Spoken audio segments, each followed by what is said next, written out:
Alright, time for another edition of me freaking out, trying to come up with an idea for a video, and then realizing that the actual life events interrupting the video making process are actually fairly interesting, especially in comparison to my stupid, self-absorbed bullshit, which I guess this still is. Little update on me. I've been getting lots of packages in the mail lately. Good to know that Corona is not interfering with the post. It might be unethical to use the post for non-vital reasons, but whatever. If they want me to stop, I'll wait for them to tell me. I got several of these seeds. I thought there was a problem when I tried to order these. I started with a website called Mark Davies, which I eventually learned does not have a great reputation.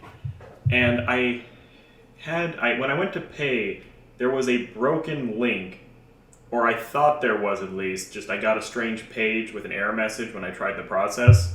So I placed another order. Then I realized there might be a problem with the address because the client was like erasing my unit number. So I got to the point where I figured these were lost in the post and it would take me months to eventually get them.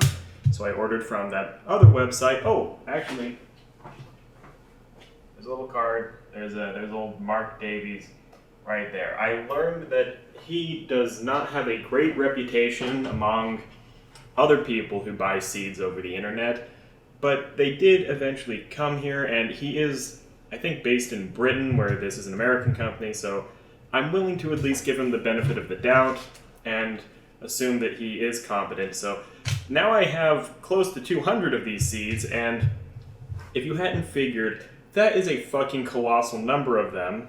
And while these are completely legitimate to have in large quantities, it's more than a little silly. Other than that, in other news, the seeds that I soaked and planted, these are some right here. I have not gotten any. My longtime succulents are doing good. We can take a look. Let's go take a look at my. There's no audio for this, obviously, but I'm going to let's take a look at my morning glories.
Well, that is interesting.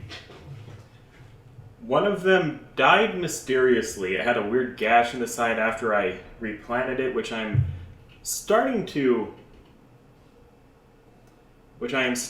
attribute to me dropping a tool on it when I was planting or something, though I'm not sure how I would have missed that. The one in the front of the central pot is Sammy. That is Sammy the miracle plant. The sprout that I accidentally destroyed, cut in half, and then replanted on the off chance that it has the ability to regenerate in that state, and it took root and lived. So there is a metaphor in there somewhere. I don't know what it is. But in other news, putting aside the seeds for a second.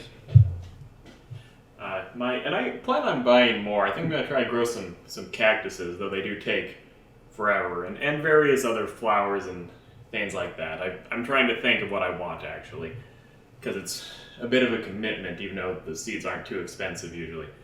I am making some agar. I've been getting all kinds of stuff lately. Agar is seaweed derivative. In school, you probably did the thing where you smear petri dishes with whatever and bacteria and things of that ilk. Oh, literally ilk. Grow on it. It's how you test for, contamination, things like that. Agar is that weird gel substance in the bottom.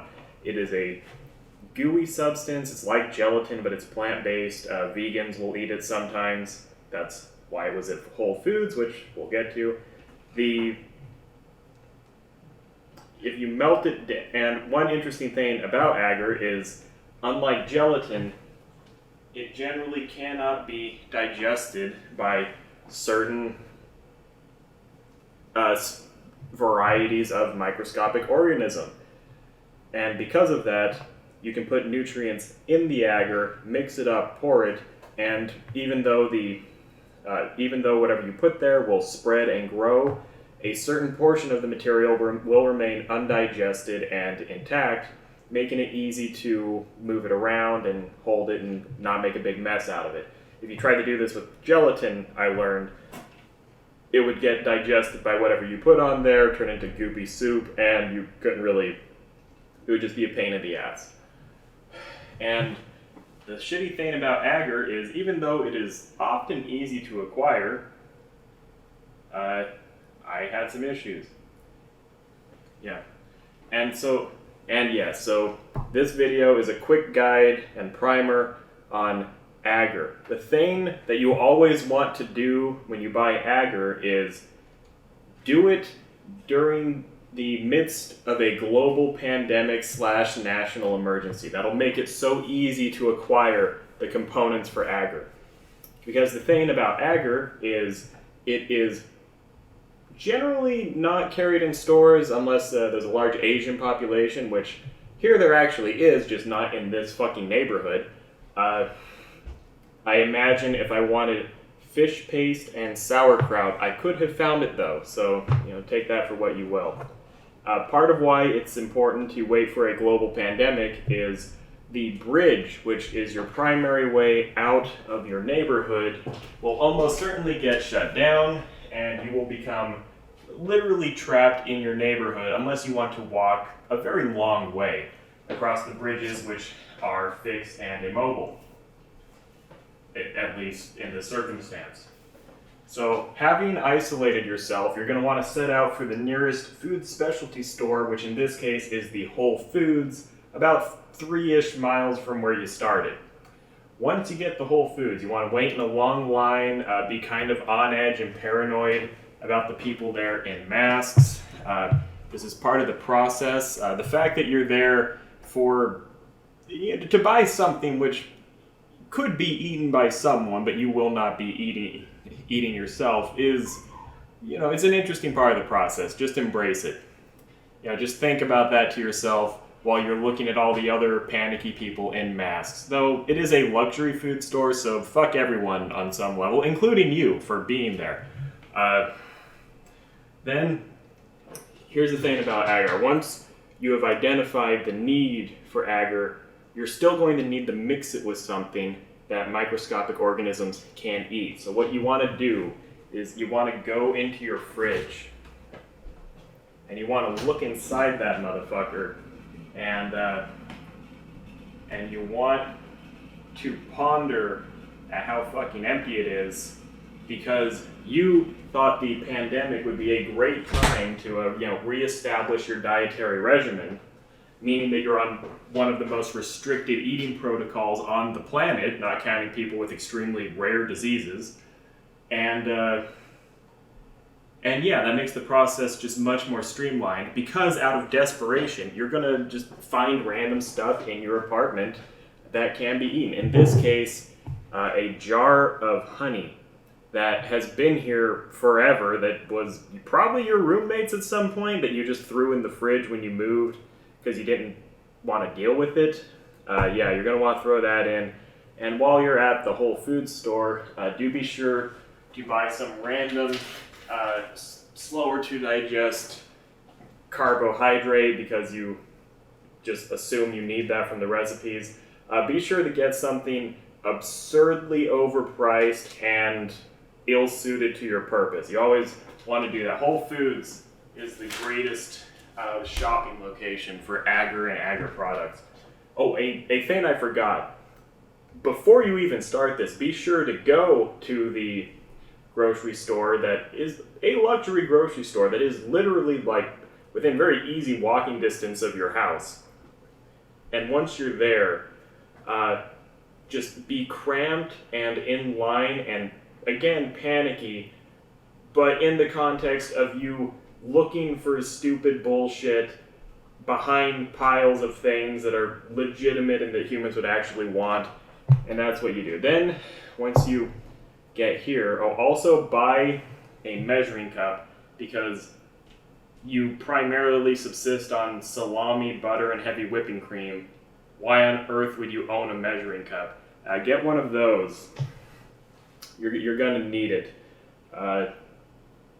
Yeah, and be sure to get something that can be jury-rigged into a double boiler. Then, once you're there, because, again, Amazon shipping is extremely delayed and there is no place you can think of that sells actual Petri dishes, buy random bullshit small containers that are probably going to melt when you try to use them, but which are vaguely the shape that you need and weren't all that expensive, although they were more expensive than little bits of plastic probably should be.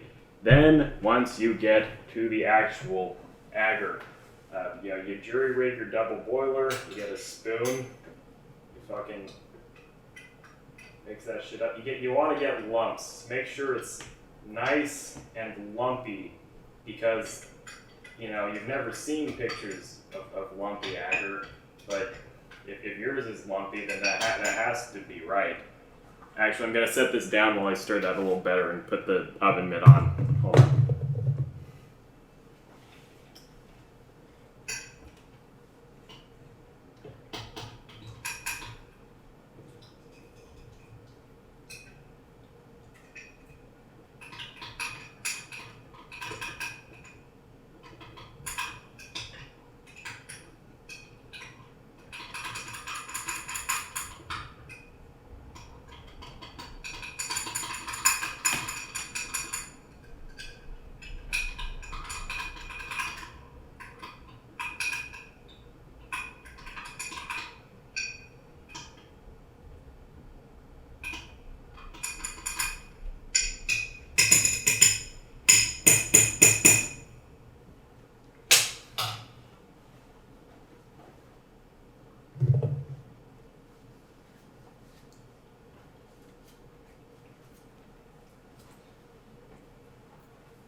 Okay, and even though your agar is still kind of lumpy, just make peace with the fact that this is probably not going to go well, and you're a fucking idiot. But you're getting ready to go for a week-long trip. So yeah. Oh, one thing with agar, obviously sterility very important to the process. So be sure to not have any sterilizing agents whatsoever, and work on your stupid fucking countertop. This is vital to the process. You want to get the diseases in there before you put the agar on top of them. Otherwise, how would you possibly insert the pathogens? And yeah, oddly enough, even fucking Everclear is hard to find because oh, and that's another thing. When you go to Whole Foods and or the place near your house, be sure to be really judgmental of the people that you see like loading the entire cart up with big gallon containers of water, even though they could just buy a container and pour the water into it from their home. Why the fuck would you hoard actual retail-sized water bottles? But that's not important. Be sure to be really judgmental of those people until you have a moment of self-awareness and realize that your reason for being there is arguably dumber than any of them. Definitely do that. But you're probably wondering, Green, why are you teaching us about agar? This is this is no time for agar shenanigans. We should be getting practical life skills that will help us when society collapses, which you are secretly, cheering on the process of. And that's where I come in. We're going to use the agar to help with corona. We're going to make agar samples to identify the corona pathogens, even though it's a virus. Especially because it's a virus. Because then if the coronavirus goes bacterial and changes its mode of operation, we'll be able to identify it at that time and take measures. Also, we can capture wild spores, because apparently penicillin isn't good anymore. We can capture wild fungi and create antibiotics, even though it's a virus. But if it jumps from viral to bacterial, we will have measures in place. On an unrelated note, you could probably trick stupid people into believing this would actually serve a purpose if you were so inclined. Not that I would do that. Okay, so I am either close to this getting as consistent as it's going to get, or else ready to give up. So we will give this a second and then probably pour a few and see how it looks. Okay, when you're stirring, it's hard to see, but you want to make sure that you spill some of this over the edge and burn it and make like gross smoke. That's how you know it's time to pour. So we're gonna try to pour some of these. Let's see if I can break my fucking camera. That would be a great time to do this.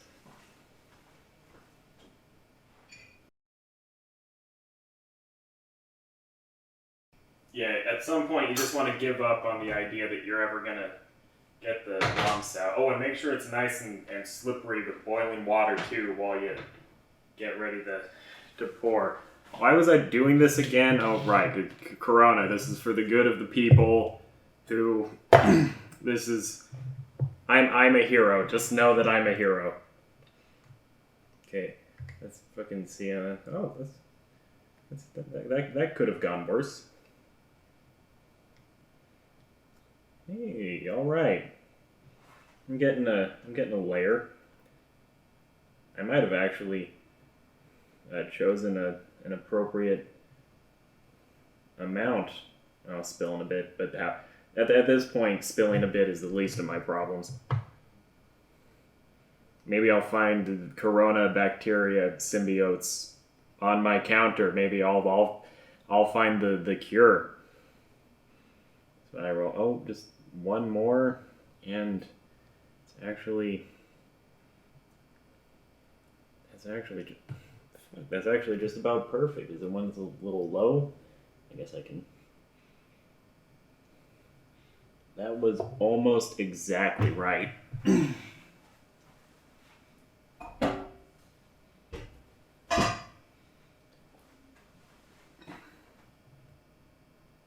Okay, that is not nearly as bad as I was expecting. Other than a little spill, let's see, you can see there. So fucking weird to look at this. Yeah, it's shaking a bit, but all in all, that went pretty damn well. I don't trust this. Okay, I am gonna put some lids on here, and then we're gonna try to sterilize these, even though that's probably not gonna work out. Alright, now that you have those put away, you're gonna want to put them in a steamer. This is supposed to be a pressure cooker, and the agar is supposed to be well made, and they're supposed to be in petri dishes, not cheap plastic ketchup containers. But within the established paradigms of the decisions we've already made, you're going to want to get them up off the bottom because you don't want them to scorch.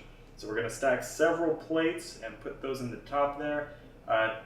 You couldn't find your fourth plate of the small ones. It's actually slightly disconcerting because where could it possibly be? This is not a big apartment. This is my bedroom. So what you're going to want to do is use your dirty plate that you keep butter on. So you're going to want to take the wrapper with the butter on it, and you're going to take your homemade can of butter and put it on here. Make sure you're in a state where that is legal, to clarify, which I do. I live in a state where you're allowed to have that. You want to make sure you don't throw away your can of butter, even though eating that and having it be a pleasant experience has a 0% success rate for you, and honestly, you're not that big a fan of cannabis anyway. It seems like you're the only one you know, because it makes you have vertigo, and that first time you tried to make edibles, you woke up in the middle of the night and thought you were dying because you ate it right before bed and ate way too fucking much. But all right. Oh, getting some noise. Are we starting to get some steam? No, we are not. But once we do, we're gonna steam this for around 90 minutes. Don't need to go too crazy on the heat because it doesn't need.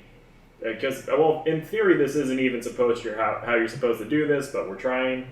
So give this 90-ish minutes to steam. Okay, so you're going to want to take the lid off, look inside, and see that these are horrendously melted, though weirdly, it seems like the bottoms are made of a different material than the top. Actually, I wonder if this is safe to breathe right now. It's not combustion temperature, so I should be fine. But yep. So that is how you make agar. I suspect I'm going to have to change this up to something a little less convenient, or I could buy the actual supplies. But this is But yeah, this is how you do it. You gotta fight the system. Also Corona, even though it's a virus. Oh, also I was gonna say I am kind of slowing down with the videos. Things are a little rough right now. I'm getting ready to take a little trip. Probably upload a couple things from my phone while I'm out.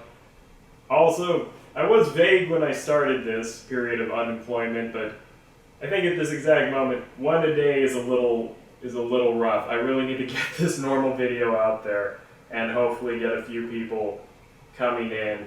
We're still doing this, but just I'm slowing down a bit. I'm admitting defeat with the speed, at least until I get a couple people watching. The six views per video when it's causing me to put off an actual good video about Vinland Saga, which I love, is a little hard. That should be done in the next few days. Then I'm going to be out of the state for about a week, then I'm coming back. I will be available the whole time, though. Also, I'm trying to learn Twitter. I don't understand it. I'm like the one guy who didn't use Twitter through the entire 2010s. So, see ya.